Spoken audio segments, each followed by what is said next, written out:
নমস্কার বন্ধুরা, আমার সকল দর্শক বন্ধুদের জানাই শারদীয়া প্রীতি শুভেচ্ছা অভিনন্দন।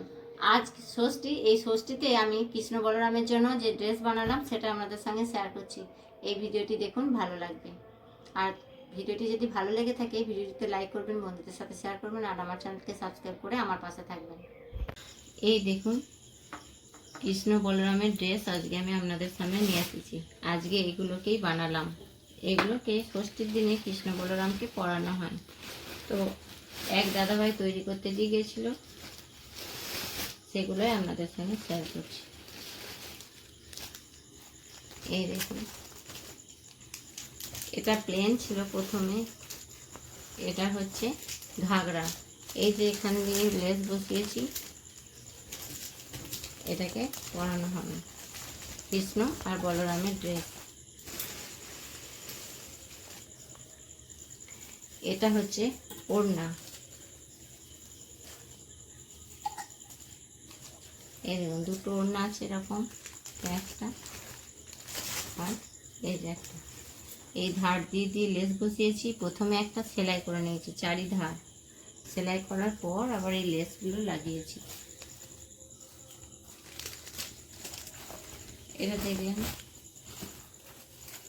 আর এই দেখুন, এটা দিয়ে হবে এই যে এই ধরনের জামা। তো জামাটা এখনো বানানো হয়নি, জামাটা বানানোর পর আমি দেখাবো। এই রকম জামা এইটাতে হবে। আর এই দেখুন, এইগুলো হচ্ছে ওড়না।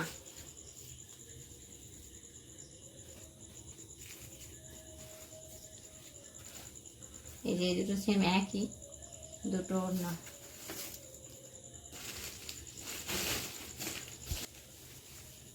প্রথমে এই দেখুন ধারটা শুরু করে সেলাই দিয়ে নিয়েছি, চারিধার সেলাই করার পর এই লেসটাকে বসিয়েছি।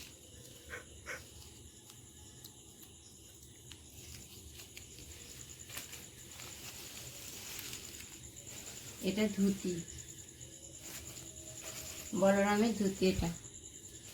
আর এই যে দেখুন, এটা হচ্ছে কৃষ্ণর ধুতি।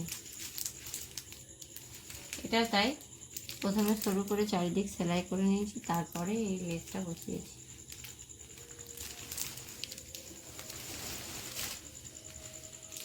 এগুলোকে পরানোর পর আমি আপনাদেরকে দেখাবো কৃষ্ণ আর বলরামকে।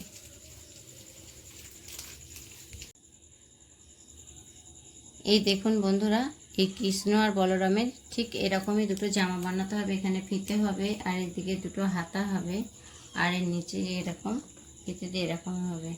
তো ঠিক এই সেম দুটো জামা আমি বানাবো।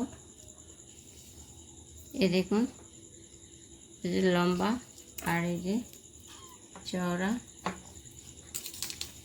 আর এর ওপর এই দুটো জামা আমি বানাবো। তো বানানোর পর আমি আপনাদের সামনে নিয়ে আসছি।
এই জামাটা দেখিয়ে এইটা করতে দিয়ে গেছিল, তো এটা বানিয়েছি।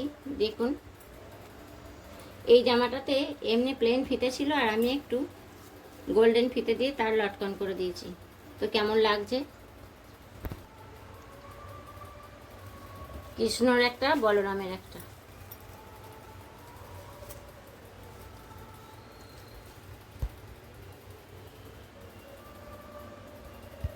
এই কৃষ্ণ বলরামের ড্রেসগুলো আপনাদের কেমন লাগলো অবশ্যই কমেন্ট বক্সে কমেন্ট করে জানাবেন। আর পুরো ভিডিওটি দেখার জন্য আমার সকল দর্শক বন্ধুদের জানাই অসংখ্য ধন্যবাদ।